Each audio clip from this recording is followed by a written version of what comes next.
Un voyage qui fait débat. Parti pour Tahiti depuis plusieurs semaines, officiellement pour visiter les infrastructures prévues pour les Jeux Olympiques de 2024, Anne Hidalgo ne se serait pas présentée sur le chantier comme cela était prévu. Une absence qui a fait bondir l'opposition à la mairie de Paris, déjà très critique, surtout que l'édile en aurait profité pour prendre des vacances au bout du monde. Décidément, rarement un déplacement de la maire de Paris aura autant fait débat. Alors que les Jeux Olympiques de Paris 2024 approchent, Anne Hidalgo s'est envolée au bout du monde, le 15 octobre dernier. Dans son programme, après une visite en Nouvelle-Calédonie de quelques jours, la visite des infrastructures prévues pour l'épreuve de surf de la compétition.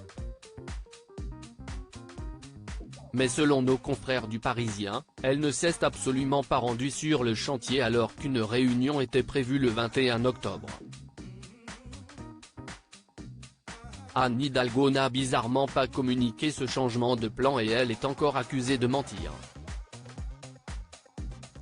Il faut dire que sur place, si est une situation difficile qu'elle a trouvée, les habitants sont très nombreux à être opposés au projet, qui nécessite la construction d'une tour de plusieurs mètres de haut, la pose d'un câble sous-marin et d'un système de canalisation et qui pourrait détruire la faune et la flore sous-marine, si importante. Au vu du climat de tension sur place, et sous la menace des nombreuses manifestations qui se déroulent ces dernières semaines, elle a donc pris la décision de laisser Pierre Abadan, son adjoint au sport, assister à la réunion sans elle.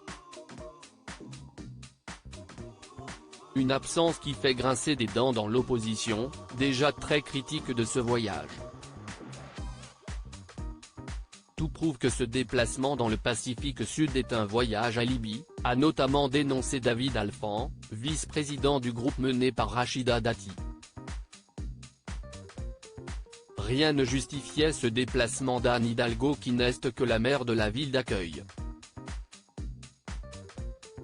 Elle a enchaîné les réunions protocolaires organisées eu égard à sa notoriété mais n'a pas fait de réunion de travail. Des accusations rejetées par l'entourage d'Anne Hidalgo, qui assure que cette visite était importante dans l'optique des Jeux de Paris et qui a qualifié cette polémique de tempête dans un verre d'eau.